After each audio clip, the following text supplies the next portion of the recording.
Hey guys, welcome back to the 8th video in our M is for Mama series.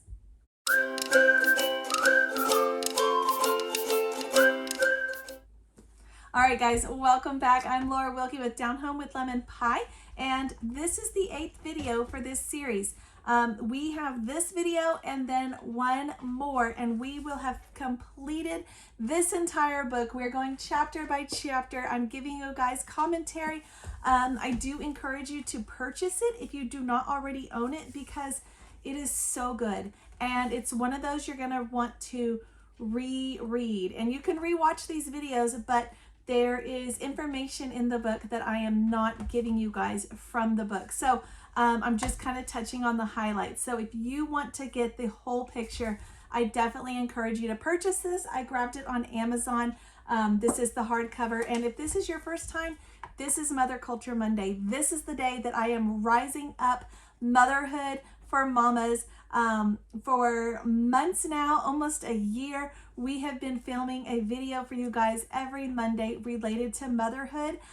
Sometimes it is something with recipes or housekeeping or maintaining a happy home, any of those things, parenting, mothering, whatever it is, but it's all good. So if you haven't already subscribed and liked the videos, I appreciate that. Definitely leave me a comment if you're enjoying these.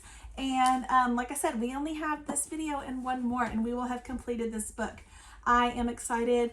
It's been a fun journey. It's been very fun, and I'm excited to share with you guys these 2 chapters today. We're doing 2 chapters every video.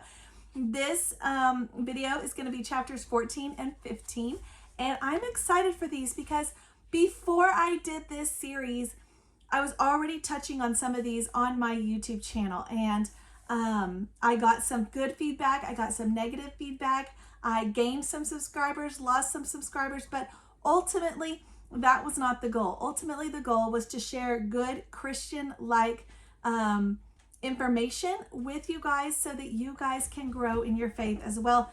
And you know what? I got both. I got some from the good, some from the bad. I expected that. I told you that. If you missed those videos, they are, of course, linked below in the Mother Culture Monday, but I'm going to touch on them a little bit because I did videos about agenda, about the alphabet agenda, about modesty, about TV shows, YouTube, things that are out there for our kids that are just not good.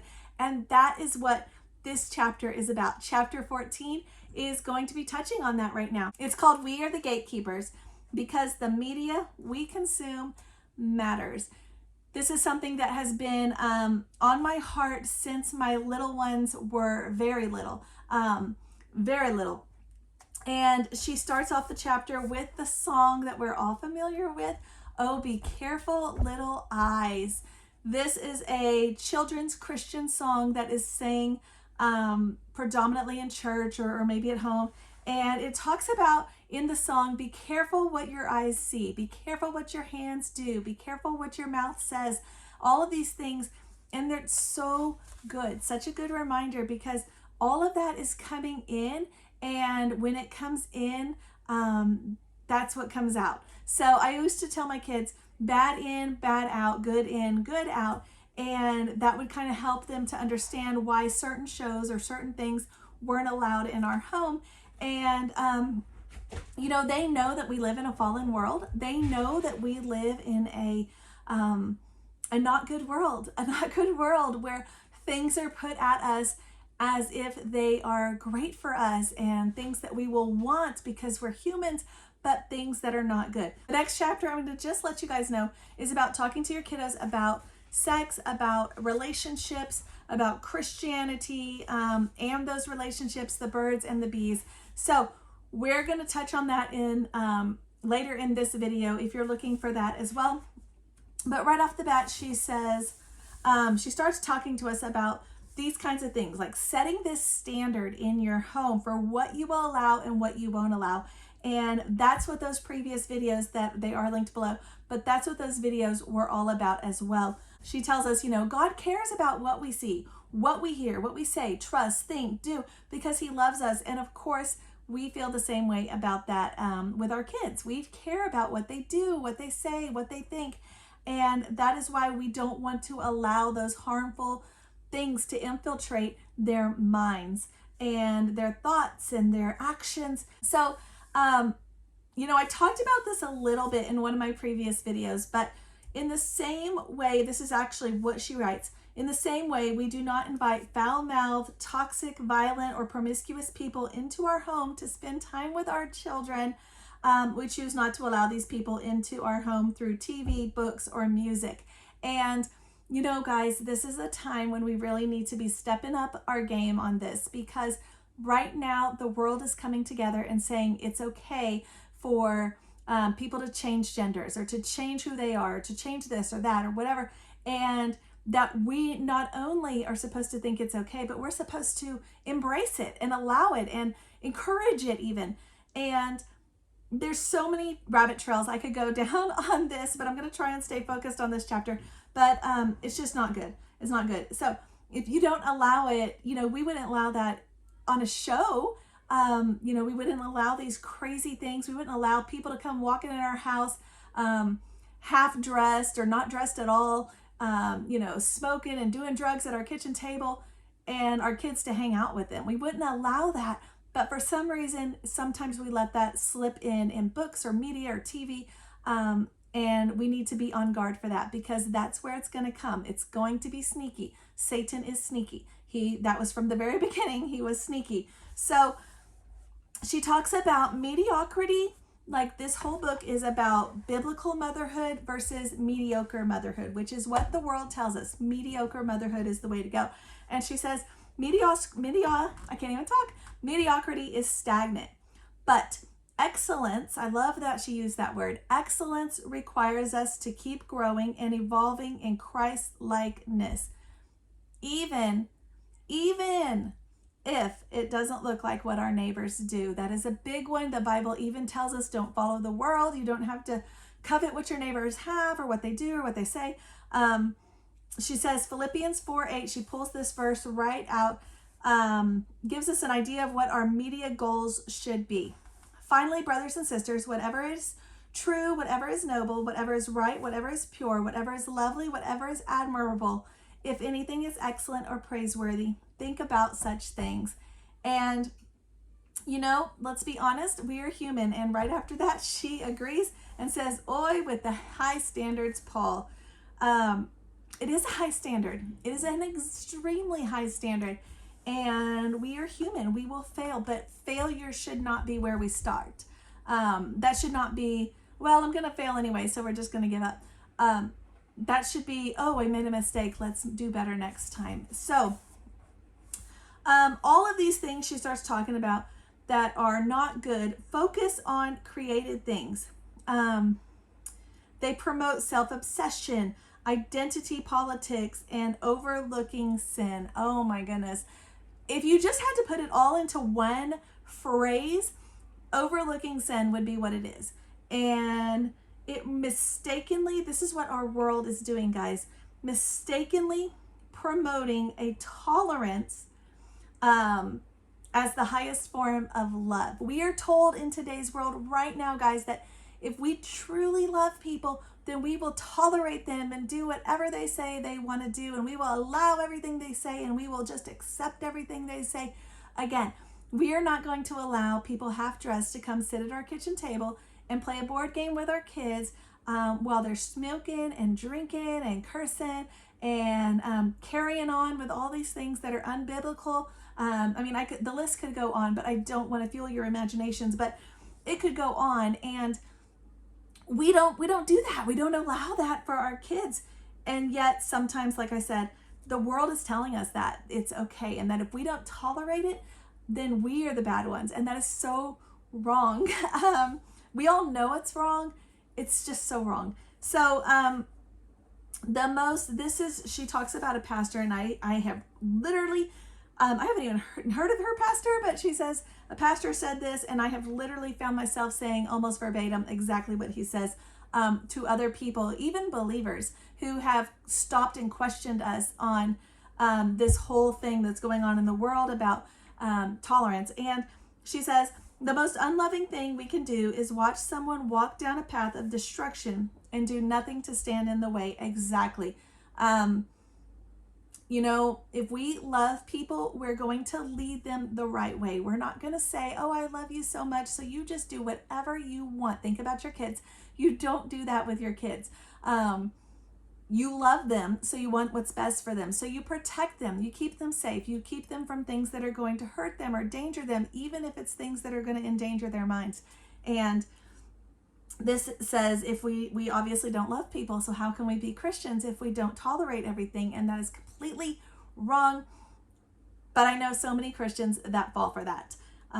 Or maybe I know so many so-called Christians. I don't know, but only God knows their heart. But I know so many people who refer to themselves as Christian, and they believe this. They believe tolerance is a high form of love, and it's just wrong. It's wrong. You know what? We need to be radical. We do. Christianity has always been that way. It's always been that way. The most unloving thing we can do for our children is to introduce them to destructive influences that will allow them to follow the path. That's right. So ultimately, we are the gatekeepers for our home. There are things that we don't allow in our home. There are shows. There are influences of different kinds. There are books.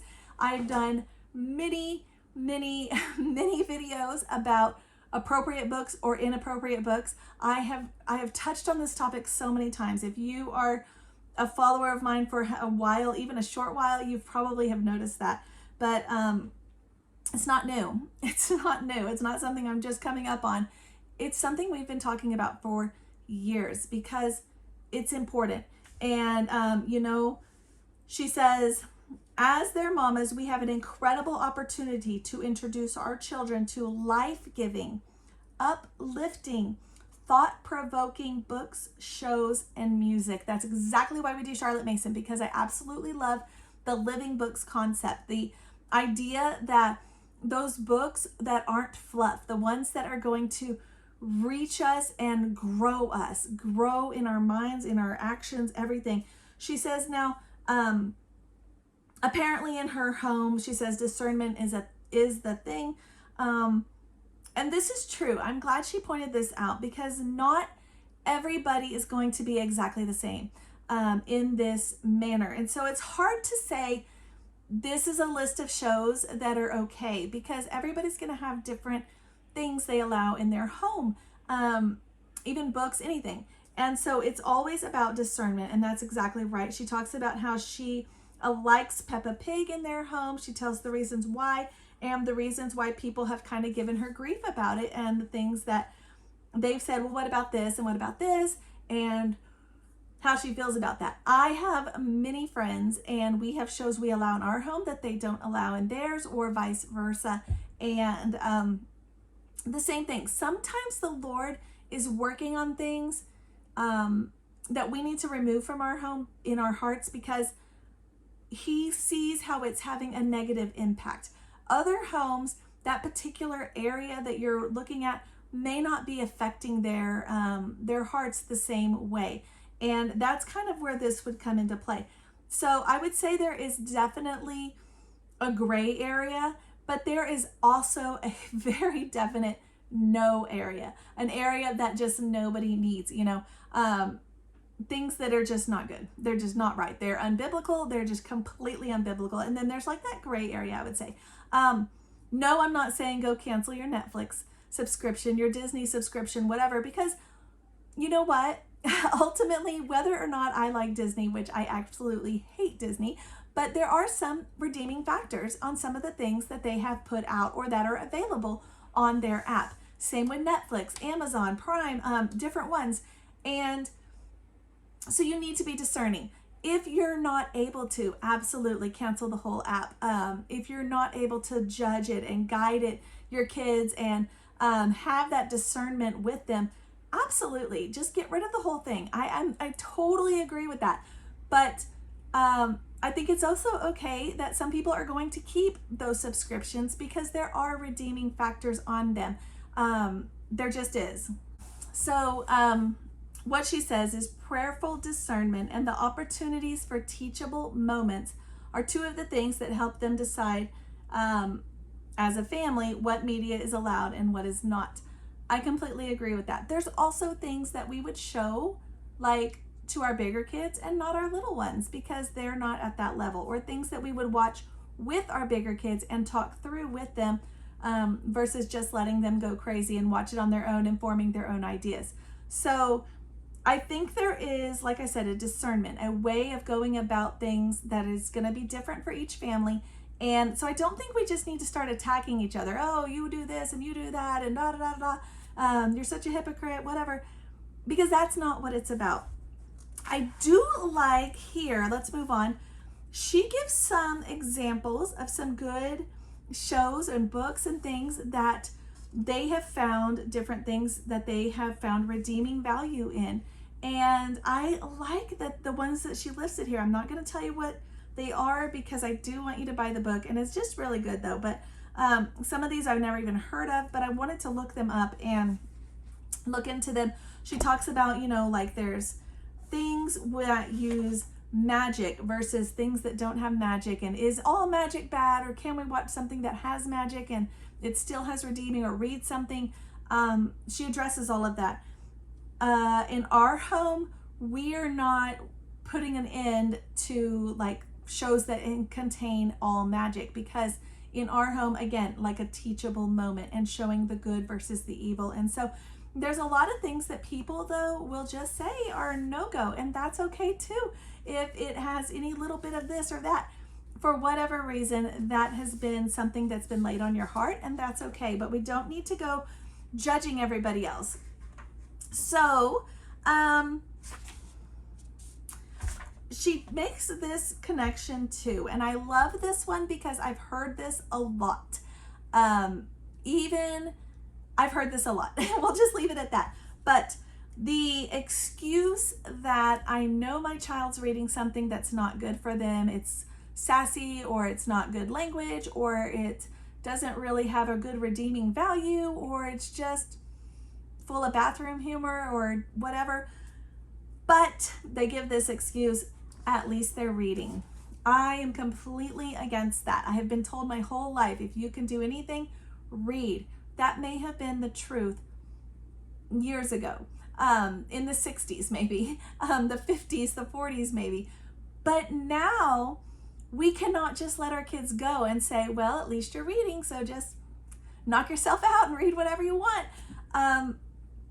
It's not the same. It's a different world. Even people my parents' age will tell me things like, well, you don't need to stop them from reading something they like, because that is where they get they like it, and they start wanting to read more, and they say at least they're reading. And that is so wrong, mamas. Do not fall for that, because the at least you're reading is not good. It's not good. I read tons of stuff when I was in high school, even college, that at least I was reading, but it was terrible for me. I should not have been reading those things, and I still did. So, we don't need to have that mindset that at least they're reading.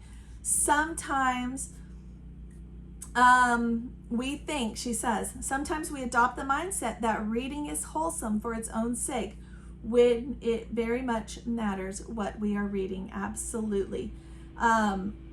She talks about some young adult books that she read, and they just weren't good. They weren't good. And she talks about some that are also good, but are, they have like a connection. Like you can even put the whole gospel through them to show how they filter that into the story. And it's interesting because when we can find those kinds of books, I absolutely love them. And she even references one here, the Kingdom Tales trilogy. We read this, gosh, has it been that long? I think it's been 3 years since we read it. It was part of my Father's World curriculum. I recommended it so many times when we were doing that curriculum, because when we were doing that particular part of that curriculum, because it's so good, guys. It's so good. Kingdom Tales, if you have not read it, it is available for free as like a read aloud, like an audio on YouTube. I will link that below, but it's so good. And it does have magic, but it directly aligns with the Bible story, and I love it. So it's a good one. It's a good one. But again, sometimes those books that have those things that we can be so quick to jump on and say, no magic. sometimes they have a redeeming quality that is worth it. It's worth the time. Now, if your family doesn't do that, that's fine, but we don't need to just start judging each other, and we don't need to say, oh, well, at least they're reading, they can read whatever they feel like. Yeah, we need to guard their innocence. I did not know this, but she says the average age of exposure to pornography in America is now between 9 and 11. This is scary to me because my oldest son is 9, and I do not want this to be the case for him as well. Guarding our children's innocence has never been trickier. It is so true. You know, we are trying to raise our children in a world that is throwing everything at them at the speed of light, and it is hard. It is hard. We need to be on our guard. It is okay to be overprotective in this area than to just let your kids go wild. It's almost like I love this, we need a special parenting sixth sense that detects filth on its way, and so we can shield it. We can't, here we go, we cannot protect them from everything, okay, mamas? So let's just start right there. There's going to be things that go through the cracks, things that we didn't expect, things we didn't see coming, things that we saw and thought they were okay, and then later looked at it again and saw something different in them. It's going to happen. It's going to be happen. So we need to keep that door open so that we can still talk to our kids, and more importantly, teach our kids that discernibility so that they can start to see it and reflect off of that and say, oops, nope, this is not going down the right path. I need to steer clear of this. I totally think that's completely fine. That's what we do with our daughters. They are older, and until they can show us that level of maturity or that level of insight, do we let them say, okay, you can go, and if it starts going that way, steer the other way. Don't watch it, don't read it, whatever. And my oldest is there. It's awesome. And she is going exactly the way, and I follow up. I watch things or read things after she's told me they're fine, just to kind of keep an eye on it. And they follow right in line because we have taught her that. If you haven't taught them, I would not let them go, down that road on their own. I would not. Personal screens. Yes, she starts talking about that. Personal screens. Do your kids have phones, tablets? Do their friends? And do you feel like they have to have it because their friends have it? Our kids do not need those things. I will tell you, my two oldest have tablets, but they are not used for things like internet or Facebook, social media, anything like that. They have some apps they play. They have some homeschool stuff they do on them, and they listen to music that we've approved. So it's okay. But you know what? She says, according to this Forbes article, America's obsession with smartphones has been compared to the obesity epidemic because, just like drugs or gambling addictions, smartphones provide an escape from reality. Okay, mamas, we are new to this.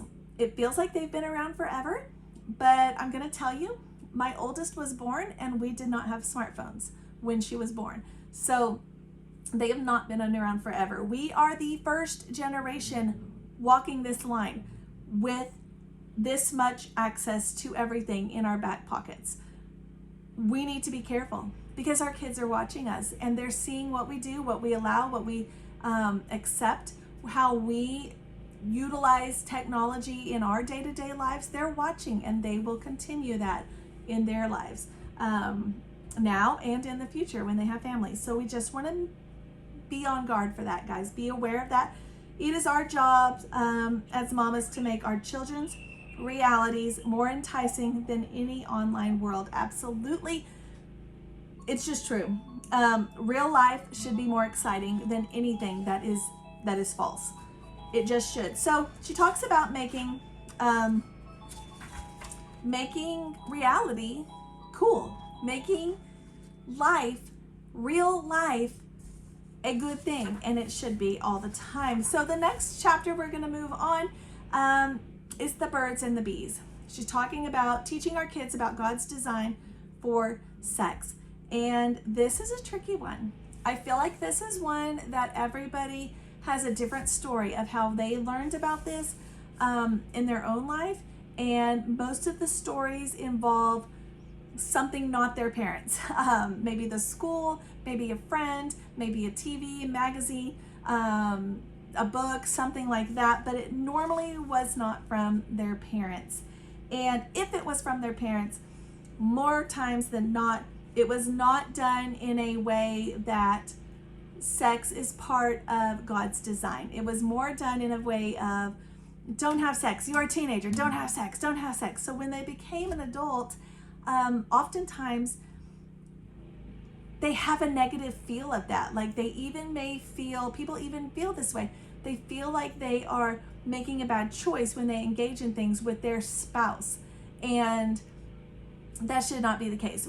Although we don't need to shy away from it and not address it, we also don't need to address it in a way that is so cumbersome that they feel burdened by it, okay? It is something that God designed. Just like he designed all kinds of other things, it's something God designed as a way for us to not only have emotional closeness, but to procreate. So, yeah, it's just something. She talks about how, now this is a really good section. She talks about how she went about addressing this with her own kids, and it's beautiful. It's beautiful. So we have done something similar, and I feel that is the way it needs to be. It doesn't need to be no sex, no sex. It also doesn't need to be, well, you're a teenager, you're going to have sex anyways, so here's all the things you need. It doesn't need to be that either, because that's completely wrong and goes against God's design. God did not design us like that. She says, look no further than the Bible to guide on how to pass along that information to our kids.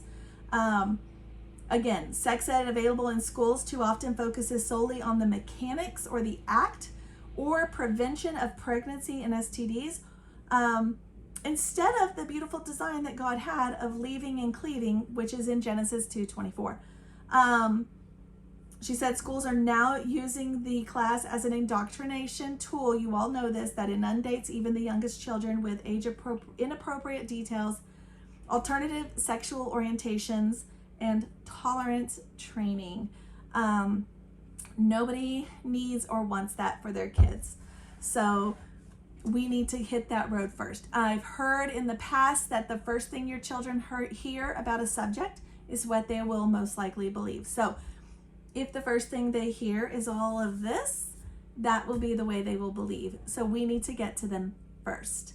Now, she talks about, it's really good. I really don't want to give this all out because I do want you to purchase her book. You know, it can be uncomfortable to talk about these things with your kiddos because then they're going to start visualizing mom and dad.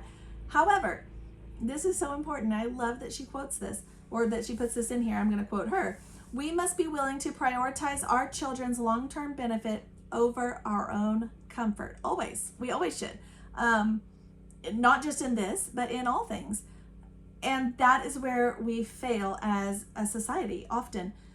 Instead of allowing society to define the sexual terms that our children learn, we look to what Scripture has to say. Flee from sexual immorality. Every other sin a person commits is outside the body, but the sexually immoral person sins against his own body. Very good. Christianity understands that as a created being, a man has one chief end to glorify God and enjoy him forever. And society tells us we can do what we please. So when you take those two thoughts and put them together, you can see where that leads. And we don't have to look very far. It's right outside our door everywhere we go. So some people will say, don't read the Bible with your kids, or don't let your kids read the Bible because there's all kinds of things in it. There are all kinds of sins. I don't even have to list them. They're all there. But I think the opposite. I think that if we are going through those with the family, with the group, addressing them at an age-appropriate level. She gives this example. They were talking about Dinah being assaulted by Shechem, and her 5-year-old asks what rape is. We explain that rape is when a man hurts a woman badly and leave it at that. We do not need to give all the explicit details to a small child, okay? They are not ready for that. But later, we can give a little more or a little this. The same goes for phrases like Adam knew his wife. You'll hear that one a lot in the Bible. You'll see it in there a lot. It's not necessary for us to spell out what that is, but we can just give a very God-centered explanation without, spoiling their entire innocence. And that, I feel like, is that's like the other route people take, is the way too far, we went way off the deep end and we're just going to expose everything to this little kid. We don't need to do that either. Too often we underestimate our children's ability to absorb and assimilate information at face value. Exactly. If we just answer the question that the child asked at their level, we will be done. And if we stop talking, they will probably be satisfied with the answer we've given. However, so many times we'll just keep talking, and so they just keep listening, and we talk ourselves into a mess, really, and then we're having to give so many more answers, and we don't need to do that. Just stop, and that's the answer. She said, too often we may avoid the topic completely, placing it on a pedestal of that which shall remain unnamed. And that puts shame and negative thoughts into our children's minds. That's what I was talking about at the beginning of this section. Sex is a crucial element of God's good design for marriage between one man and one woman. That God literally created women from man, and they were made to fit together physically and emotionally like two pieces of a puzzle. She explained that to her daughter when she was wondering about this and asked if she had any questions. And she said she knew that she had done her job when she asked her daughter if she had any questions. And her daughter said, "Why should I feel awkward about any of this? God designed it, so it's a good thing." If we take things this direction, it will go the way we need it to go, or the way we want it to go. We do not have to make it all these other things. It doesn't have to be scary. It doesn't have to be embarrassing. It doesn't have to be gross or any of these other things that it comes about. But when we leave it open and we do not address it, we do set the stage for them to start self-exploring and start listening to others. That's when they start hearing things from friends. That's when they start reaching out and exploring online and finding porn. That's when they start doing all these things that are not going to lead them to the way that God would want them to go. A simple explanation of pornography's lack of realism is, instead of showing and telling, we don't need to show our children porn in order for them to realize that it is complete lack of reality. We can just say that it's not it's not reality. It is a multi-billion-dollar industry that profits from exploitation and addiction, and we can just stay there. We don't have to continue going. Now, we all know our culture does not denounce pornography as a bad thing. It says, oh, all boys are going to do this, all men are going to do this. That doesn't have to be the case. It's not the case in many cases. Again, follow the money. It's all society's telling us this. We don't need to just blatantly or blindly follow what they're telling us. We need to go back to the Bible. God's stance on the sanctity of marriage may be old, but it is far from tired. Let marriage be held in honor among all, and let the marriage bed be undefiled, for God will judge the sexually immoral and adulterous. Jesus takes it a step further, she says, Matthew 5, that he says, merely looking at a woman lustfully is committing adultery to the heart. So even the excuse of watching pornography to spice things up will not fly. There you go. We don't need all these extra stuff. And you know what? It is totally good for our children to wait until marriage. That's the way God planned it. That's the way it should be. That is, God put a sexual drive within each of us, and that is good within the parameters of marriage. That needs to be stressed. We don't need to just say, go at it and go do whatever you want. That is wrong. We don't need to say, well, you're a teenager, so here's some condoms. No, we don't need to do that. it needs to be stressed that it is something done within marriage. It just is. I tell my girls we're not going to be dating. We're not going to have girlfriends or boyfriends. To all my kids, not obviously my girls don't have girlfriends, but my boys, they're not going to have girlfriends. My girls aren't going to have boyfriends until we're at a place where we are emotionally ready to move into that stage. And if we're not ready to move into marriage, then we're not ready for boyfriends and girlfriends. All it does is break your heart and cause turmoil. That is all it did when I was growing up and all of my friends. It wasn't practice marriage or any of this other stuff that people will tell you. And again, this is like the bonus for marriage is this. So, you know, I just like the way she addresses this in this chapter. It's done really, really well. We as mamas, this is really good, have the opportunity to show our children just how enjoyable and joyful giving affection to our husbands can be. Exactly. God's good plan for sex and marriage, and how fulfilling it is to exercise self-control in the short term for a long-term relationship, free of sexual baggage, free of comparison, free of past hurt. We give our kids hope for a healthy and pure marriage. Yes, that is the route we need to be leading our children. And you may not have been given that route when you were growing up, but we should give it to our children nonetheless. Our job is to guide them and lead them, not do as we do, but do as we have learned. And when you know better, you do better. These are all things that I've told you guys many times, so they are good to just reiterate. We need to step it up in this area. So that is that wraps up this video, guys, for M is for Mama by Abby Halberstadt. This has been a good system that we've been going through, and we have one video left. So we have the last 2 chapters next time. If you haven't already, I do encourage you to like and share and subscribe, and I encourage you to purchase this book, guys.